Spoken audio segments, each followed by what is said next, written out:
It's the James and Nick Show. Hey guys, James AIRSHOW, Eagle Eye Photos, coming at you from Maple Lake Airport. It is, about 5 degrees outside, 3 feet of snow. We're in the nice warm hangar. Wanted to invite you guys to the air-to-air photo event we're going to host at the Buffalo Airport May 18th. Backup date will be the following Saturday, and just in case the weather's bad. So if you guys are an airplane owner or renter and want a professional air-to-air photo of your airplane, we would love to have you guys. Right now, I guess I just tell you about our photographer, Mr. Nick HALSETH.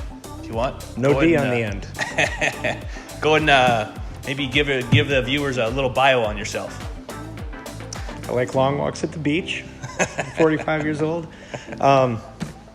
I've been a skydiver for about 26, 27 years. Got kind of into photographing the AIRSHOW world maybe about 10 years ago, eking into it. Last 5 years pretty intensely. Have a lot of air-to-air flights under my belt, shooting. Just we're going to be doing on May 18th. It's probably harder to deal with aircraft, actually. Yeah. So. Yeah, he shot, I'll throw the pictures up on the screen right now, but he's done some awesome air-to-air photo work with almost every type of airplane you could think of. So he's definitely the guy to have. We will be using this Cardinal as the photo platform. I'll give you a quick overview of the Cardinal if you guys aren't familiar. It's a high-wing Cessna, obviously, no wing strut. We have a removable photo window. The entire window comes off. I had that installed specifically for stuff like this, and it's just an awesome air-to-air photo platform. You guys got to watch the video I made on 10 reasons why you should own a Cardinal. If you guys come to the event, we're going to do a extensive formation flying lesson and pre-brief at the Buffalo Airport. If you guys have not done formation flying before, it isn't rocket science, but you definitely have to keep it structured to keep it safe. We're going to talk about what to do. We're not going to do really close formation flying. Some of the stuff that Nick's done is, what's the closest you've been to an airplane? Oh, they're in your face. They're in your face. Yeah. So, but we're not expecting that. Yeah, we're not. Sometimes it's too close. Too close, yeah. There are times where the further is a little gives us more range. With zoom lenses, we can make up the distance. Yeah. Yeah, exactly. So kind of what we're looking for is 40, 50, 60 feet away. So plenty of room. You don't have to be, Chuck Yeager to make this work. Couple things we do ask is that you do show up proficient. I'll probably be using a 60D. 60D. A little bit older camera, but... Okay, awesome. Yeah. Megapixels like what, 20-something? 18. 18, yeah. So plenty big if you guys wanted to, blow it up, hang it on the wall. I had a 6 megapixel photo blown up to the side of a semi-trailer at one point. Really? And it still looked good. Really? So... Cool. Yeah. So semi-trailers. Yeah. If you guys want to come, please RSVP on this website. And then stay tuned for email updates as we get closer, especially regarding weather. Like I said, if the weather's bad, we'll just push it back to the next Saturday. Is there going to be a window as to, will we know a day in advance whether it's canceled or? That's a good point. Yeah, we'll try to get it locked down about 24 hours in advance.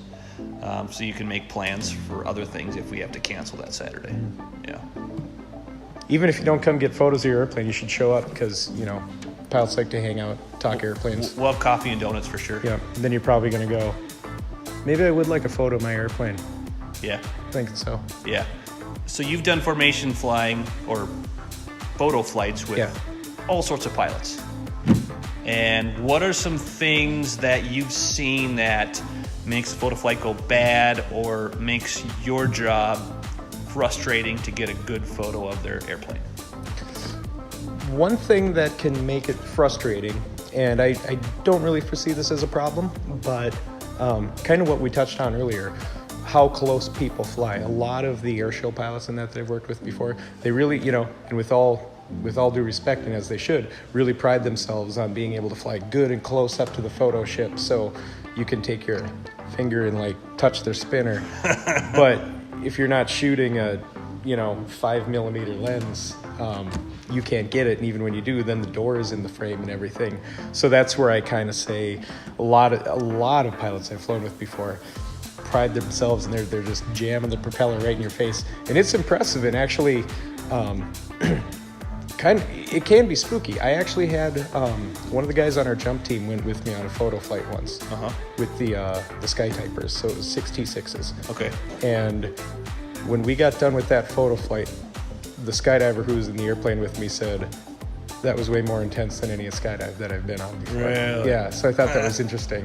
But I think that was largely because of the proximity. So again, I think what I would say is to make that part easier on both of us, you don't have to be as spot on flying close to the photo plane. Okay. And I can make up distances a lot.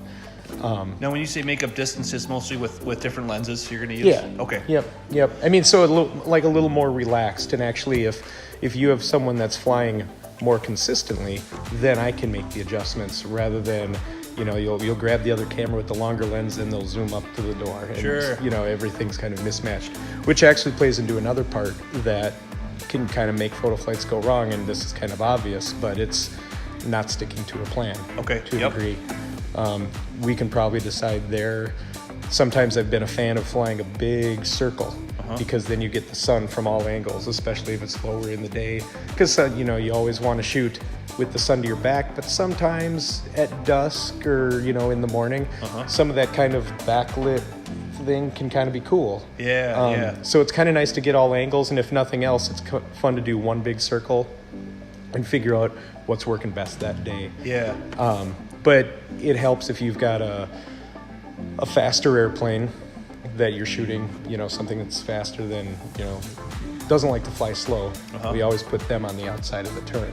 Sure. Rather than so they're not on the inside and they're stalling while you're, keeping the airspeed. Sure. So when we used to fly some photo flights with, bigger airplanes like a Cherokee 6 versus a P-51, you put the Mustangs on the outside so that they can maintain more airspeed. Sure. Things like that. We want to keep it structured. Everything should be laid out in advance. That way there's no guesswork. We'll all be on the air-to-air frequency, obviously talking to each other as needed. If Nick needs you to move position, he'll tell me, and then I'll just tell you on the radio. Yep. And, this can kind of come to that day, too. If they're close enough, too, I might be able to give some, but that adds another level of, attention. Right. So we'll feel that out. Right. Payment. Don't worry about payment until the day of. Cash, check, credit card, whatever. We're not too worried about it. Well, that gives, so still May 18th, so that still takes time to take your change, you put it in the jar by the time we get to May 18th. Exactly. Yeah, $99. Exactly. And Buffalo Airport typically has the cheapest gas in the Twin Cities area. Oh. Yeah. It's $3.60 right now. It's pretty cheap. So you can't afford not to do this. I think that's the phrase, right? That's right. Let's see, Nick, what's the fastest airplane you've ever taken photos of? Fastest airplanes that I've taken photos of, air-to-air? Air-to-air. F-18s. You've done F-18s? The Blue Angels. You've done the Blue Angels? Yep. That's I'll give right. you those I saw photos. that picture. That's right. We'll put that up on the screen right now. Yep. And what was your photo ship for that mission? Piper Seneca. A Piper Seneca. Yep. With the doors removed, obviously the back Yep. cargo doors. Yep. Wow. That's Yep. incredible. And I remember there are things, that's the one drawback to that, is that in all the photos, they're a bit dirty. Okay. Because it was the two soloists, and they even told us, which makes sense, the faster you can go, the cleaner we look. Yeah. And on their first, I'm trying to think if I have any photos of this, on their first join up, one of them had to go around. He overshot us and had to come back around. But I will say, and there was this one moment, that was one of my first photo shoots too, actually. There was a moment that when he came back, he came up underneath the Seneca. Okay. And I didn't know he was there. And I remember looking down and he slipped out, and it was, probably wasn't as close as it is in my memory, but for a second I was looking at myself in those mirrored visors that they have as he was just looking up and you were looking right down into the cockpit. It's like Top Gun. Yeah, it was just and I think it was as big as those F-18s look like when they're on the ground. Yeah. Once you're looking down at the whole plane form of them, they just look that much bigger. So I remember feeling like this mix of, it's probably like seeing a bear, this mix of like fear and that's cool. You know, Right, sort of right. thing. So Any other questions, guys? Email info@blimpguy.com. Visit our website. It's got a bunch of other cool information about the event. and some cool aerial photos. And not some really mine. cool I'm talking aerial about photos. yours. Eagle Eye. Yeah. Yep. I still want to see this blimp, by the way. Yeah, you got to see the blimp. 26-foot heel and field blimp, baby. Yeah. Otherwise, thanks for watching, guys. Have a good day. Fly safe.